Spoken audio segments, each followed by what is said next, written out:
Hello, this is Tori with LANDiO, and as we continue to all experience this interesting time together, we're going to continue sharing information with you that we discover, information that may affect you and your family, so that you're aware and you can prepare yourselves, and then talk about solutions and how land plays a vital role in that.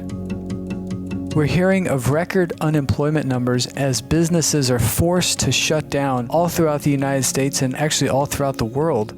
Many of these businesses just survive month to month, and they do not have the cash reserves that will enable them to withstand a shutdown of this length.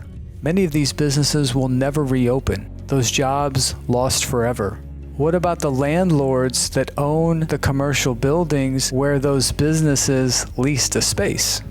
They're going to lose that tenant.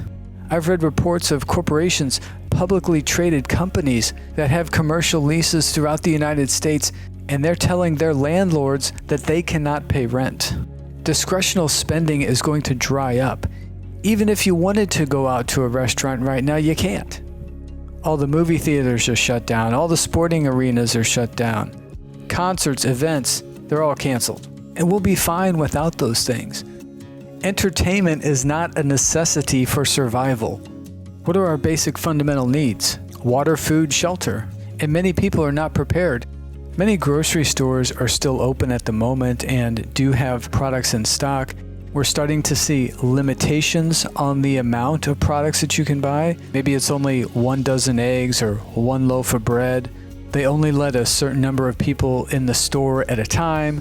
They've reduced their hours. Some stores are transitioning to a model where you order online, then you pull up for some sort of curbside service and they'll put the groceries in your car. I've seen reports of these food banks being overrun with demand.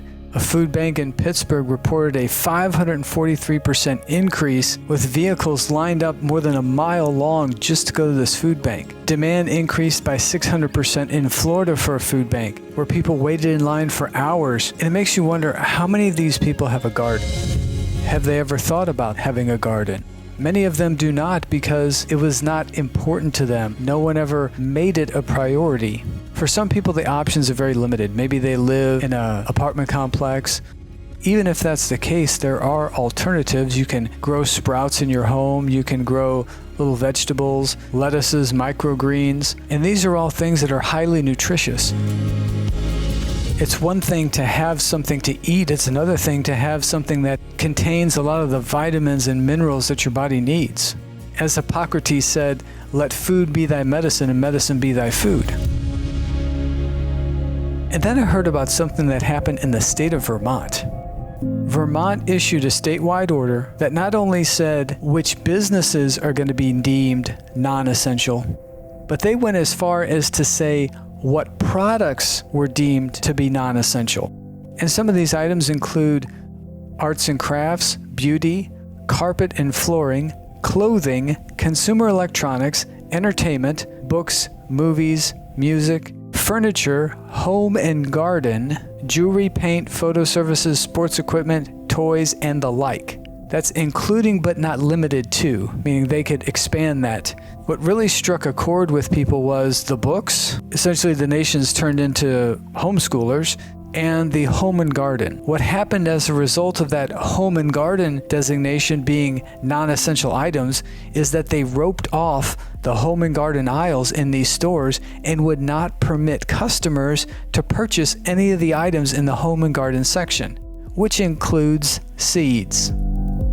We have an unemployment crisis, which leads to a food crisis. The food banks are being overrun. They're limiting your ability to purchase in grocery stores. And now an entire state is saying that seeds are a non-essential item and is prohibiting the sale. Now, they've received a lot of backlash from this, and rightfully so. A few days after that executive order came out, the Vermont Department of Agriculture said that they are able to sell seeds, just not in person. So what they're saying is you have to order it online and pick it up at the store through some sort of curbside service, or it has to be delivered to you, but you cannot walk into the store and purchase those, quote, non-essential items.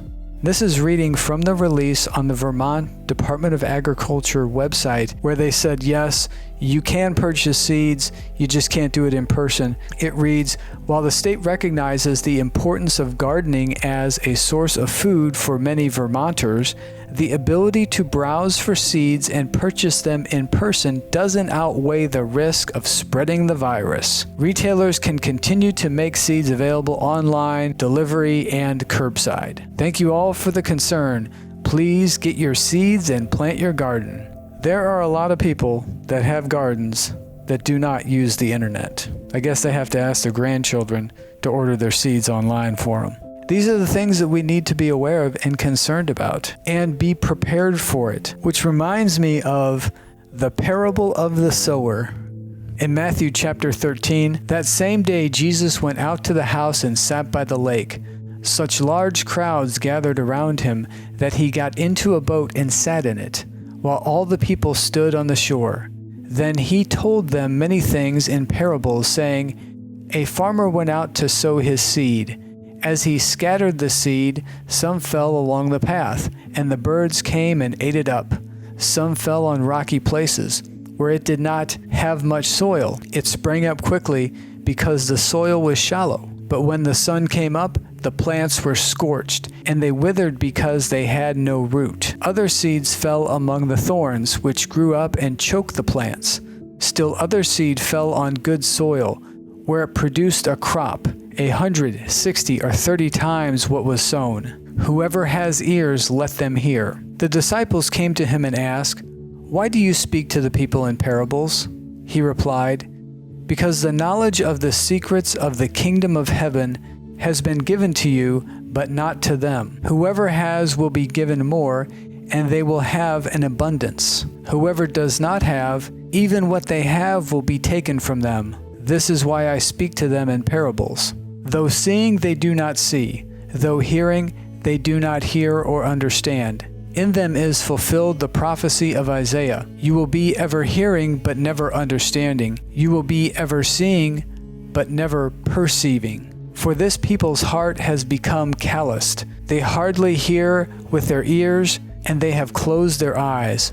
Otherwise they might see with their eyes, hear with their ears, understand with their hearts, and turn, and I would heal them.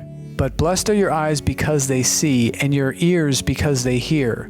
For I truly tell you, many prophets and righteous people longed to see what you see but did not see it, and to hear what you hear but did not hear it. Listen then to what the parable of the sower means. When anyone hears the message about the kingdom and does not understand it, the evil one comes and snatches away what was sown in their heart. This is the seed sown along the path. The seed falling on the rocky ground refers to someone who hears the word and at once receives it with joy. But since they have no root, they last only a short time. When trouble or persecution comes because of the word, they quickly fall away. The seed falling among the thorns refers to someone who hears the word, but the worries of this life and the deceitfulness of wealth choke the word, making it unfruitful. But the seed falling on good soil refers to someone who hears the word and understands it. This is the one who produces a crop yielding 100, 60, or 30 times what was sown. The solutions to the challenges that we're all facing right now have already been given to us. We appreciate you taking the time to watch our videos and ask that you please support us by sharing our videos and our website with everyone that you know. We're all in this together, and we wish you and your family safety, peace, and prosperity. Thank you, and God bless.